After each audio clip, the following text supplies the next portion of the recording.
ఓం శ్రీ గురుభ్యో నమ. వాగర్ధావివ సంప్రోక్తో వాగర్ధ ప్రతిపత్తే జగతో పితరో వందే పార్వతీ పరమేశ్వరో.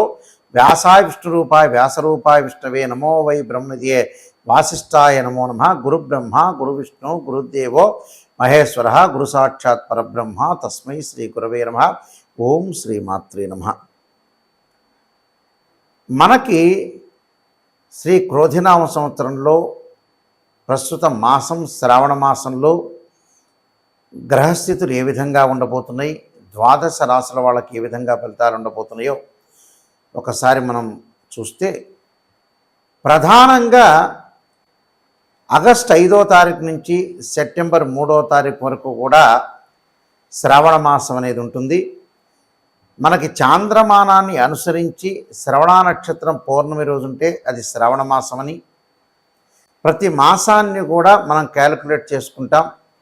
జ్యేష్ఠ మాసం పౌర్ణమి రోజు ఉంటే జ్యేష్ఠ మాసం అని, విశాఖ నక్షత్రం పౌర్ణమి రోజు ఉంటే అది వైశాఖ మాసం అని మనకి చాంద్రమానాన్ని అనుసరించి చెప్పబడింది. ముఖ్యంగా ఈ శ్రావణ మాసంలో ద్వాదశ రాశుల యొక్క ఫలితాలు ఏ విధంగా ఉండబోతున్నాయి, మరి ఒక్కొక్క రాశికి ఒక్కొక్క రకమైన ఫలితం అనేది ఉండబోతుంటుంది కదా. మరి ఈ శ్రావణ మాసంలో గ్రహస్థితులు ఏ విధంగా ఉండబోతున్నాయి? వృషభ రాశిలో గురుకుజుల యొక్క సంచారం, కర్కాటక సింహరాశుల్లో రవి యొక్క సంచారం, తదుపరి బుధుడు సింహరాశిలోను కర్కాటక రాశిలోను సంచారం, బుధుడు వక్రస్థితిలోకి వెళ్ళటం, శుక్రుడు బుధుడు కూడా సింహరాశిలో సంచారం చేయటం, అలానే 25వ తారీఖు తర్వాత శుక్రుడు కన్యారాశిలో కేతువుతోటి సంచారం చేయటం, శని కుంభరాశిలో వక్రస్థితిలో ఉండటం, మీనరాశిలో రాహు యొక్క సంచారం. ఈ సంచారంలో ఈ గ్రహస్థితిని మనం ట్రాన్సిట్ సిస్టమ్ అంటారు. అంటే గోచారరీత్యా చెప్పబడే ఫలితాలు మాత్రం ఇవి, జన్మజాతకాలు ఎప్పుడు కూడా కాదు. అది గమనించాలి ప్రజలందరూ కూడా. ఈ గోచారరీత్యా ఈ శ్రావణ మాసంలో మరి ఏ విధంగా ఉండబోతుంది అని చూసుకునేటట్టయితే, కొంతమందికి విభిన్నమైన ఫలితాలు ఉంటాయి, మిశ్రమైన ఫలితాలు ఉంటాయి. కొంతమందికి మంచి ఫలితాలు ఉంటాయి, చెడు మిశ్రమైన ఫలితాలు, రకరకాల ఫలితాలు ఉంటాయి. మనం చెడు ఫలితం రాగానే వెంబటే నెగిటివ్ ఎప్పుడు ఆలోచన చేయొద్దండి. ఆ చెడు ఫలితాన్ని మనం ఏదైతే ఉంటుందో ఆ నెగిటివ్ని మనం మార్చుకునే స్థితి అనేది చాలా ఇంపార్టెంట్. ఇందులో ఆ నెగిటివ్ని ఎప్పుడు కదా మార్చుకొని మనం పాజిటివ్గా వెళ్ళటం అనేది ఇందులో ప్రధానంగా ఉండే అంశం. గ్రహస్థితి అనేది ఏ విధంగా ఉండబోతుంది, ఆ గ్రహస్థితిలో కూడా మనం ప్రత్యేకంగా ఎలాంటి పరిహారాలు చేసుకోవాలి, ఏ విధంగా చేసుకోవాలనేది మనం కొంత ఆలోచన చేసి ముందుకు వెళ్ళాలి. ఈ విషయాలన్నీ కూడా మన శ్రావణ మాసంలో గ్రహ సంచార వీక్షణం ఏ విధంగా ఉందో చూసుకొని దాని యొక్క పరిహారాలు చేసుకుంటే చక్కని ఫలితాలు వచ్చే అవకాశం అనేది ఖచ్చితంగా ఉంటుంది. మకర రాశి వాళ్ళకి శ్రావణ మాసంలో ఏ విధంగా ఉండబోతుందో చూస్తే, మకర రాశి వాళ్ళకి పంచమ స్థానంలో గురుకుజుల యొక్క సంచారం, తృతీయ స్థానం రాహు యొక్క ఫలితం. మిగతా గ్రహాలన్నీ కూడా మనం పరిశీలన చేసినట్టయితే ద్వితీయ స్థానంలో శని వక్రస్థితిలోకి వెళ్ళటం జరిగింది. అంటే ఈ కుజుడు కూడా శ్రావణ మాసం చివరిలో మిథున రాశిలోకి సంచారం చేస్తాడు. అంటే మిథున రాశిలో సంచారం చేసినప్పుడు శ్రావణ మాసం చివరిలో వీళ్ళకి చాలా మంచి ఫలితాలు ఉంటాయి, ముందు కంటే కూడా ఎక్కువగా ఫలితాలు ఉంటాయి. గురువు వల్ల ధనధాన్య వృద్ధి కలిగే అవకాశాలు, ఉద్యోగ ప్రయత్నాలు సఫలీకృతం ఉంటాం, ఆరోగ్యపరంగా అనుకూలంగా ఉంటాం. అలానే ప్రతి పనిలో కూడా జాప్యం లేకుండా ముందుకు వెళ్ళే అవకాశాలు ఎక్కువగా ఉంటాయి. సంతానం వల్ల లబ్ధి పొందే అవకాశాలు ఉంటాయి. శ్రావణ మాసం చివరిలో గృహ నిర్మాణము, రైతులకు అనుకూలంగా ఉంటాం. రియల్ ఎస్టేట్ రంగం వాళ్ళకి కానీ, కెమికల్ రంగం వాళ్ళకి కానీ, డాక్టర్స్ కానీ అనుకూలమైన ఫలితాలు జరిగే అవకాశాలు ఎక్కువగా ఉంటాయి. అంటే ప్రతి పనిలో కూడా వీళ్ళు శ్రద్ధ పెడతారు, కాలయాపన లేకుండా ఉంటుంది, అన్నీ కూడా అనుకూలంగా ఉండే అవకాశాలు ఎక్కువగా ఉంటాయి. అంటే ఇది ఏమిటి, కుజుడు వల్ల గురువు వల్ల మంచి ఫలితం జరుగుతుంది. మరి తృతీయంలో రాహు వల్ల విదేశాలకు వెళ్ళటం, విదేశాల్లో స్థిరపడిన వ్యక్తులందరికీ ఉద్యోగాలు వచ్చే అవకాశం ఉంటుంది. వాళ్ళందరూ కూడా చాలా కాలం నుంచి ఉద్యోగ ప్రయత్నాలు చేస్తుంటారు. అలాంటి వాళ్ళందరికీ ఉద్యోగాలు వస్తాయి. వాళ్ళకి అక్కడుండే దేశం యొక్క పౌరసత్వం కూడా వచ్చే అవకాశాలు ఎక్కువగా ఉంటాయి. రవి వల్ల కూడా ఉద్యోగ భద్రత ఎక్కువ ఉంటుంది, అనేక మార్గాల్లో ఆదాయాన్ని ప్రయత్నం చేస్తారు, జీవితాన్ని ఒక ఎస్టిమేషన్ చేసి ముందుకు వెళ్తారు.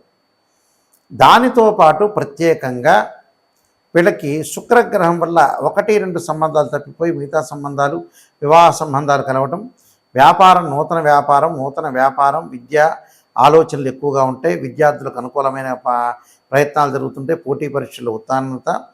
పోటీ పరీక్షలు ఉత్తీర్ణత సాధించడంతో పాటు చదువు పట్ల ఆసక్తి కనపరిచే అవకాశాలు ఎక్కువ ఉంటాయి.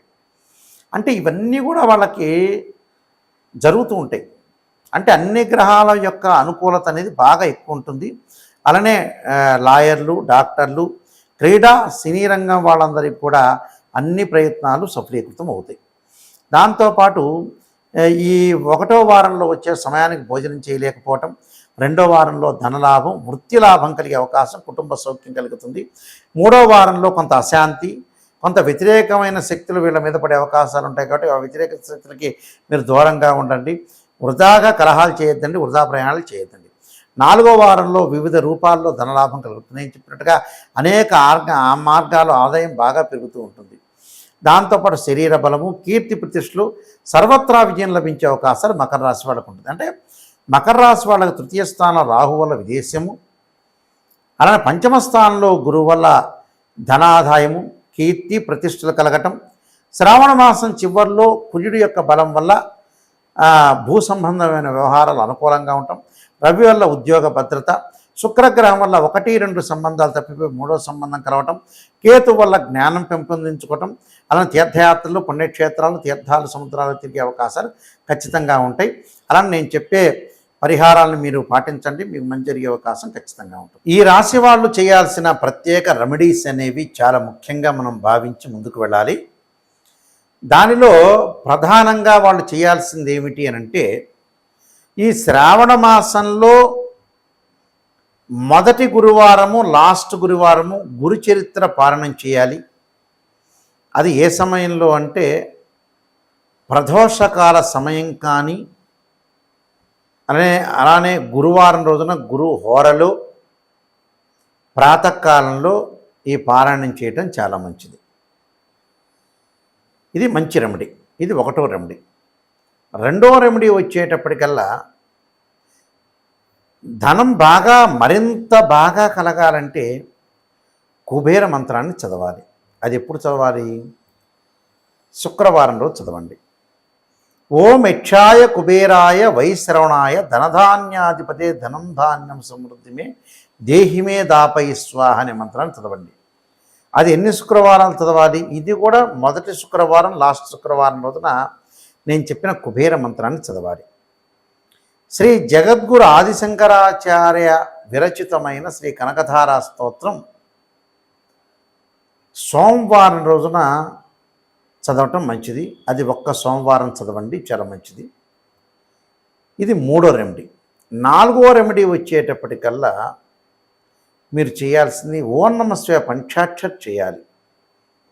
అంటే ఆ వారంలో ఎప్పుడైనా సరే శ్రావణ మాసంలో మనకు ఆగస్టు, సెప్టెంబరు మాసాలు కలిపి శ్రావణ మాసం అవుతుంది. కాబట్టి ఈ శ్రావణ మాసంలో ఓం నమః శివాయ పంచాక్షరి అనేది మీరు వీలున్నప్పుడల్లా 21 సార్లు, 27 సార్లు, 54, 108 సార్లు ఓం నమః శివాయ పంచాక్షరి అనేది ఖచ్చితంగా చేయండి. ఆరోగ్య స్థితిగతులు కొద్దిగా బాగలేని వాళ్ళు, శరీరే జర్జరీభూతే వ్యాధిగ్రస్తే కళేబరి ఔషధం జాహ్నవీతోయం వైద్యో నారాయణ హరి మంత్రాన్ని చాలా చక్కగా చదవండి. విద్యార్థులు దక్షిణామూర్తి శ్లోకాన్ని పఠించండి. దానితో పాటు నేను చెప్పిన, అంటే ఇది ఎప్పుడు పఠించాలి? గురువారం రోజున పఠించడం చాలా మంచిది. అంటే ఈ రెమెడీస్ అందరూ కూడా చేసుకుంటే మంచి ఫలితాలు జరిగే అవకాశాలు ఉంటాయి. ఏమీ ఆందోళన చెందొద్దండి, ప్రశాంతంగా ఉండండి. చంచల బుద్ధి, మనస్తత్వం మారుతూ ఉంటుంటే వీళ్ళు చేయాల్సింది ఏంటంటే, ముఖ్యంగా క్షీరపుత్రాయ విద్య అమృతతత్వాయ ధీమే తన్నో చంద్ర ప్రచోదయాత్ అని చంద్రగాయత్రి మంత్రాన్ని సోమవారం చదవండి. ఈ మంత్రాలు మీరు వీలున్న సమయంలో చదువుతూ ఉండండి. నేను చెప్పిన వారాల్లో చదివితే ఖచ్చితంగా అన్ని మంచి ఫలితాలు జరిగే అవకాశాలు ఖచ్చితంగా ఉంటాయి. కాబట్టి మీరందరికీ కూడా మంచి జరగాలని ఆశిస్తూ సర్వే జనా సుఖినో భవంతు.